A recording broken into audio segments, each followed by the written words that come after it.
quería leerles algo en Timoteo, segundo de Timoteo, capítulo 4.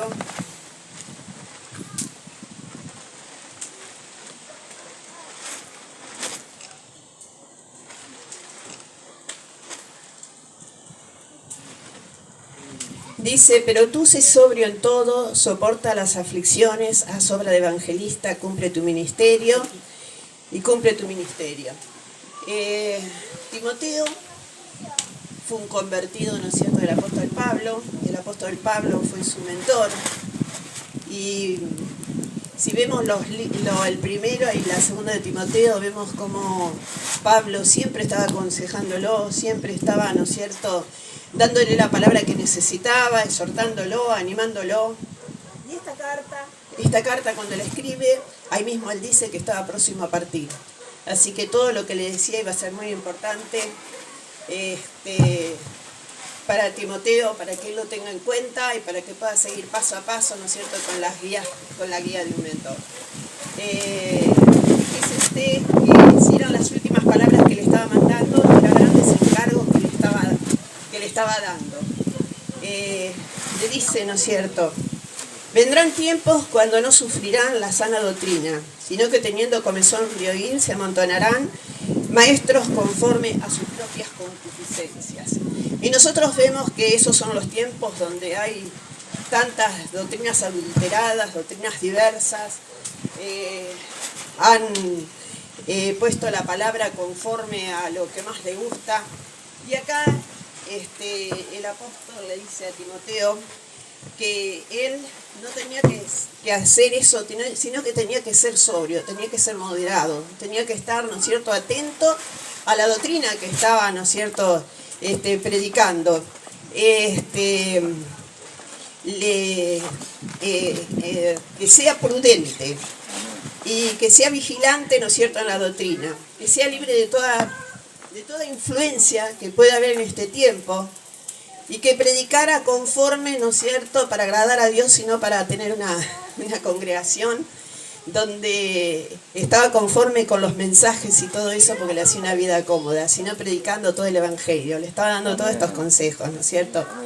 ¿Qué es lo que está pasando hoy en día? Se levantan. Qué bueno es tener un llamamiento, porque cuando uno tiene un llamamiento está pendiente y dependiendo todo de Dios en todas las cosas. Porque este tema sabemos cómo es, ¿no es cierto? Tanta gente se levanta y hace de cualquier manera la obra. Pero él estaba diciendo, pero tú, dice, ten cuidado de todo esto. Protege la iglesia, protege la doctrina, tiene una buena doctrina. Dice, porque y sufre aflicciones. Y verdaderamente, únicamente los pastores, los que están sirviendo a Dios, saben, ¿no es cierto?, las cosas que pasan muchas veces cuando uno está en la obra, en el servicio, cosas que uno solamente las sabe y el que está pasando por esto. Muchas veces uno se defrauda de la gente, espera otra cosa, se ve solo, se siente mal, se siente muchas veces hasta traicionado.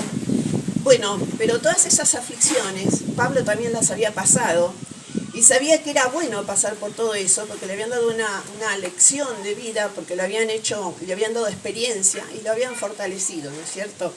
Entonces le decía que pase las aflicciones, soporta las aflicciones, ¿no es cierto? Y después le dice, y haz obra de evangelista. A mí me sorprendió un poco que le tuviera que decir eso. Y he conocido evangelistas que quieren seguir siendo siempre evangelistas y no quieren ser pastores. No sé si han sabido de eso ustedes, pastores. Como también hay pastores, ¿no es cierto?, que por ahí no hacen obra evangelista, que ya se han sentido cómodos con la cantidad de gente que tienen y no ven quizás cuántos más están sin Dios, están, ¿no es cierto?, sin una guía para su vida, están solos y no tienen esa carga, porque ya se han quedado cómodos con la congregación que tienen. Pero tú, dice, haz obra de evangelista. Está bien que hacer la obra de evangelista en ese tiempo no es como la hacemos ahora, sino era muy diferente. El evangelista tenía que ser un hombre misionero que recorría grandes distancias y iba a las ciudades vecinas, a los pueblos vecinos, a las aldeas vecinas, llevando la palabra, levantando obras. De esa manera era, ¿no es cierto? Era un pastor, era un evangelista, era un maestro, hacía, ¿no es cierto?, de todo. Y dice que no hay que dejar de hacer eso, de tener esa carga, ¿no es cierto?, por las almas perdidas. Tú predica el evangelio.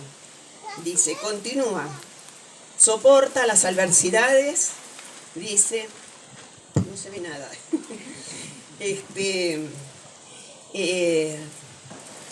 Busca hombres fieles, le dice también. Y eso es un gran tema, porque con mi esposo estuvimos tantos años formando equipos, porque en la iglesia hay cantidad de equipos de trabajo. Y si dice busca hombres fieles, quiere decir que no se encuentran así, no están disponibles. No hay hombres fieles fácilmente.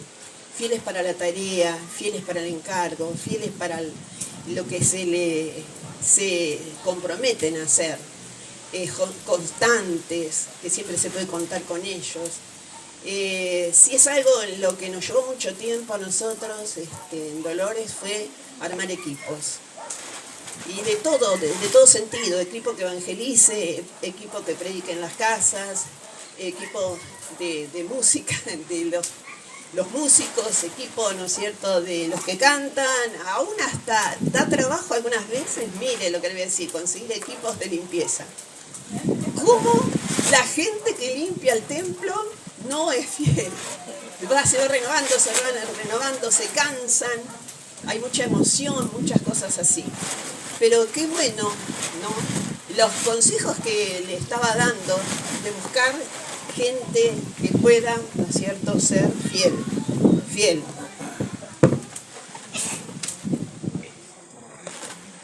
Ahora, todos sabemos lo que quiere decir fiel.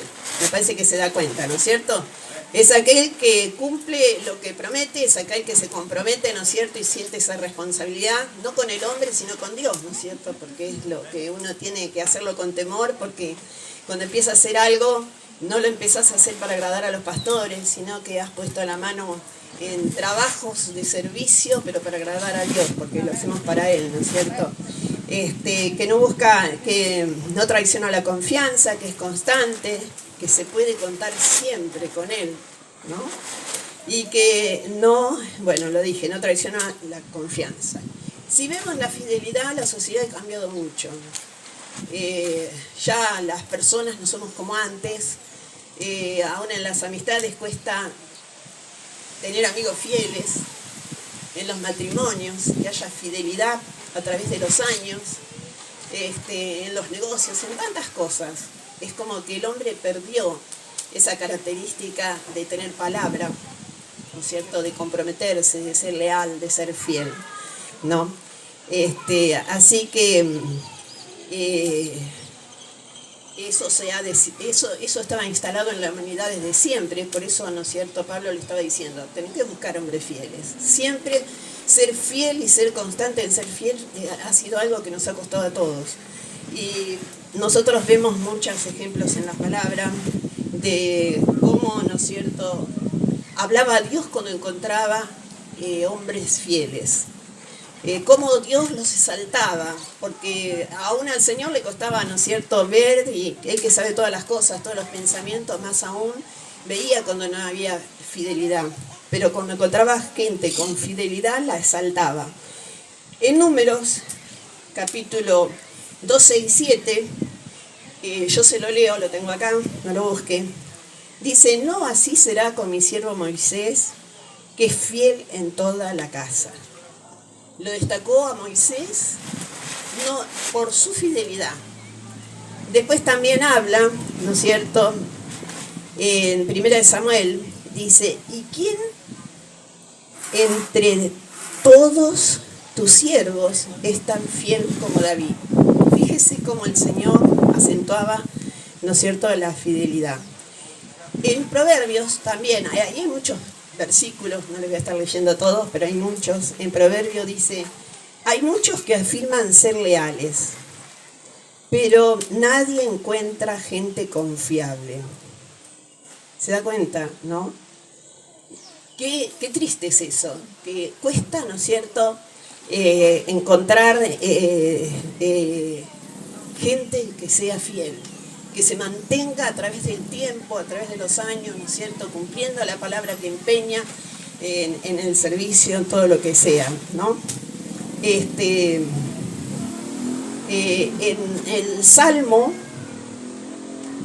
dice: salvo Dios, porque han desaparecido los fieles entre los hijos de los hombres. Hay versículos que es triste leerlos, que no nos da tanta alegría. Bueno, queda claro, ¿no es cierto?, la necesidad. Cuando nosotros éramos jóvenes con Antonio, nos llevó muchos años formar equipos, muchos años. Y cuando nos faltan las fuerzas, que ya hacemos otra clase de tareas en la iglesia, ahí están los equipos, ¿no es cierto?, que son la extensión de los pastores. ¿Se da cuenta? Qué importante es esa tarea de estar buscando gente fiel. Y en un aniversario, qué bueno que Dios pueda hablar a tu corazón. No sé si cuántos pueden estar con una responsabilidad, pero qué bueno que Dios pueda mirarte y pueda decir verdaderamente, a pesar del día malo, a pesar de las circunstancias, porque vio que por más que sea un servidor, por más que sea un líder, por más que sea lo que sea, cuando tiene un día de crisis, cuando está el día malo, parece que ahí se olvida, ¿no es cierto?, de su responsabilidad, se olvida de todo y sale, ¿no es cierto?, lo emocional, lo almático y parece que quedamos como un trapito y no tenemos ni ánimo ni ganas de hacer nuestra tarea ni de servir a pesar de.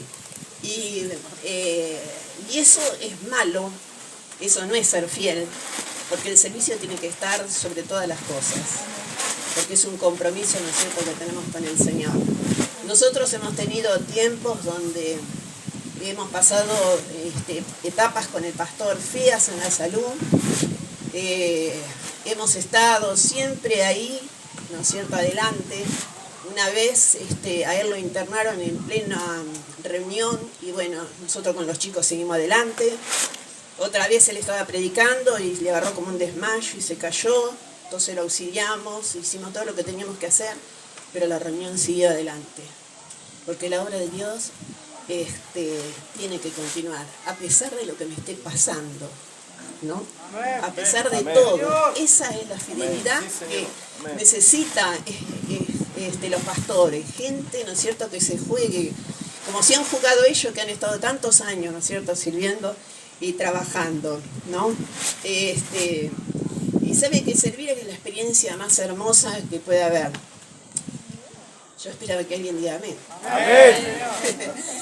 Es lo más lindo que usted puede hacer, es servir a Dios. Amén. Hay veces que uno no se da cuenta, pero si vos creces, si vos estás creciendo es porque estás sirviendo. Si vos estás fuerte en la adversidad, es porque estás sirviendo. Es decir, que vos estás dando, pero en realidad Dios es el que te está fortaleciendo día a día en todas las cosas, porque nada de lo que hagas a Dios no tiene recompensa, no deja sin recompensa.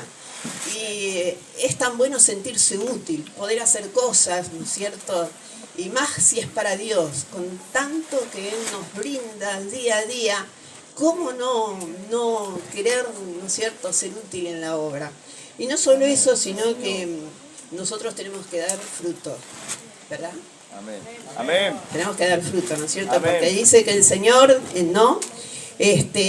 nos ha llamado y nos dice todos los títulos ahí en Segunda de Pedro, que somos escogidos, que somos sacerdotes, que somos linaje escogido, tantas cosas, pero también nos dice que Él está esperando fruto de nosotros. Amén. Amén. Qué bueno, ¿no es cierto?, que esta iglesia sea una iglesia donde se habla toda la palabra de Dios, toda la verdad, no se quita nada, sino tal cual, ¿no es cierto?, teniendo la doctrina sana, y que se levantan un grupo grande de fieles. ¿Quién puede parar cuando una obra está, ¿no es cierto?, los pastores apuntalados por un grupo grande de gente fiel? Por eso estaba, ¿no es cierto?, a Timoteo dándole los mejores consejos. Porque a Pablo también le habían pasado cosas. Se encontró con gente que no era fiel. Si usted lee las epístolas, podrá ver en ellas que por ahí dice: Demas me ha desamparado porque ha amado más al mundo. ¿Recuerdan? Después dice: porque no todos buscan hacer bien la obra del Señor, sino cada uno busca lo suyo propio. Entonces esas desilusiones con la gente la han pasado todos los obreros y todos los que han estado trabajando, aún los apóstoles. Pero por eso no dejamos, ¿no es cierto?, de tomar para nosotros ese consejo de Timoteo y seguir buscando gente fiel, que Dios nos guíe, ¿no es cierto?, Amén. Para encontrar, ¿no es cierto?, ese equipo de gente fiel. Sabe que todo se aprende. Nosotros podemos haber sido personas, ¿no es cierto?, que nos costaba mucho ser fieles a tantas cosas, pero cuando uno viene al Señor todo se aprende, aún se aprende a ser fiel. Amén. Y yo creo que por amor se aprenden muchas cosas más, ¿verdad? Amén. Sabe que aún aparte de todo eso, les leí unos versículos donde hablaba Dios, de que había puesto los ojos en gente porque la encontró fiel. Amén. Pero no solo está eso, sino que hay palabras, promesas de Dios, ¿no es cierto? En el Salmo 21-23 dice: a los fieles guarda Jehová. ¿A quién no le gusta que Dios lo guarde? A todos nos gusta que Dios lo guarde. Bueno, entonces empieza a ser fiel y dice la palabra que Él guarda a los fieles. Después, en el Salmo 101-6 dice: como ha venido tanta palabra, ¿no es cierto?, nosotros vamos para adelante, vamos para más, ¿no es cierto? Amén. Y tenemos también la palabra de Dios y vamos a florecer, como han puesto, ¿no es cierto?, en los carteles donde estamos y como se ha dicho.